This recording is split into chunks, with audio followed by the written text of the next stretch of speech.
Bacolod Mission, it has a lot of great and interesting members, and it continues to have its own struggles in the growing pains of the church. What I've got to say, I really love serving there. In Bacolod City, there's not a whole ton you care about as a missionary, although they do have a very nice section where there's a flea market, lots of various objects on sale. There are tailors in different cities where you can get your own pants or suit made, which will be really nice if you gain or lose weight. The good thing about the Philippines is there's a lot of Asian culture, there's a lot of islander culture, there's a lot of almost Mexican culture, although I should say Spanish culture because it was the Spanish. Anyway, the main thing about Bacolod City is it is the hub of the entire mission. You're either going to go north from there or south from there, or closer to the center of the island. If you are in Bacolod, the church is a little more established there. The members are much more concentrated and usually are better able to help the missionaries. There's more. Bacolod's the only really big city on the island. There are other cities that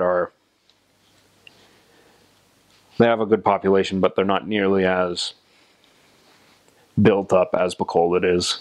The main language in Bacolod Mission is Hiligaynon. That's the proper name for it. Normally people will call it Ilonggo, although if they say Ilonggo, they usually mean Hiligaynon words and grammar mixed with Tagalog, Cebuano, Spanish, English. Ilonggo is more of what the layman's going to speak, although regardless of whether they are going to call it Ilonggo or Hiligaynon, you're going to be relearning how to pronounce it pretty much every time you transfer. In Bacolod City, they speak it a completely different way than they speak it in the south, and they speak it a completely different way than people closer to the center of the island, where they start to use more of the deep Hiligaynon words, which are used in the Hiligaynon Book of Mormon, but aren't usually used in conversation. If you go north of Bacolod, you're going to be speaking Cebuano. Don't worry about it. You'll learn it just fine. If you've already learned Hiligaynon, then picking up Cebuano is real easy. You just have to remember there are certain words that are used in both languages. Some words are used in both languages the same, and some words are completely different in the two languages, but they do have the exact same grammar idea. So if you've already wrapped your head around that backwards way of thinking of a sentence, then you're going to be fine with Cebuano. It's just picking up a new vocabulary. North of Bacolod, you're going to be speaking Cebuano. Bacolod and south is pretty much all Ilonggo, all Hiligaynon. But you will relearn how to pronounce it because every single region, every single city, they speak it slightly differently. So in one place, they'll be very, very quick-paced about how they say their words, and in another, they'll be a little more laid back, a little more slow in how they speak. And in other places, it'll just sound different, and you'll just have to learn to make your own way of speaking the language match theirs.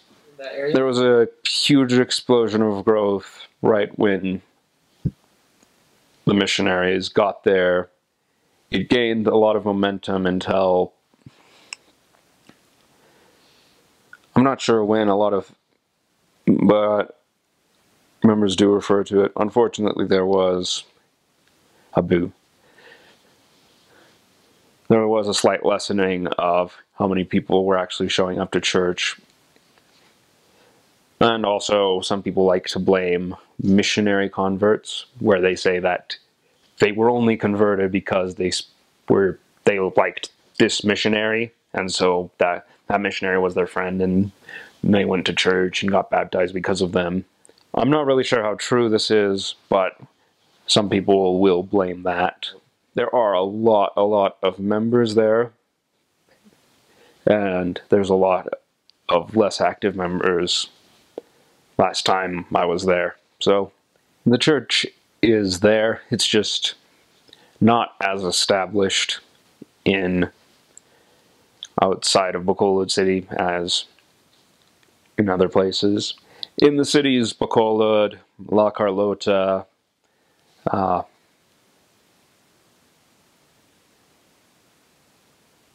Cabaclan. In those cities where there are stake or district centers, the church is usually a little bit more established. But I will give you one rule, and this is something you must remember. The only way the members are going to establish the church is if you guide them without doing it for them. And there have been too many instances of missionaries taking over jobs which should be done by the members themselves. Part of it is simply because the missionaries are always there and it's easy to call on them. Part of it is just because they don't always feel as qualified. You need to get this into yourself right now.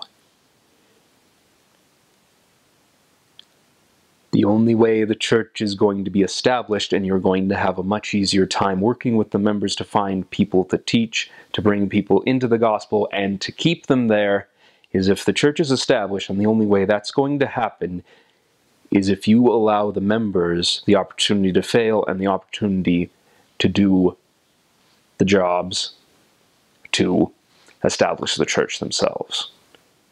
Don't do their jobs for them, but please, please, please, if you can help them, but do not do it for them. Apparently there were plans to continue to expand the church and to build a church in Negros Occidental, but those fell through and certain people got very angry. There are a lot of less active members. Some of them, some of the less active members, it's because they don't want to come back. Others, they don't feel welcome back. The members of the church are very good people, but they are in a culture that is pretty laid back and is very much a creature of habit. It's very easy if your friends do not encourage you to live the church standards to slip away. And shame is a very powerful tool of that. You need to be respectful of how their culture views shame, but you also want to encourage them to come back to church. There are far too many less active members, and far too many of them we're not even sure where they live anymore. Thankfully, one of the best things that happened is during the middle of my mission, our mission president decided, you know what, we're not going to get anywhere unless the church is established, so we should bring all of the members back. And we started looking for less active members. We started encouraging the members to help the less actives come back. You can help with this, and it will help establish the church. And the more you help to establish the church, the easier it will be for them to become an established ward, to take care of all of the normal jobs and activities themselves, and then to be able to reach out and to help other people.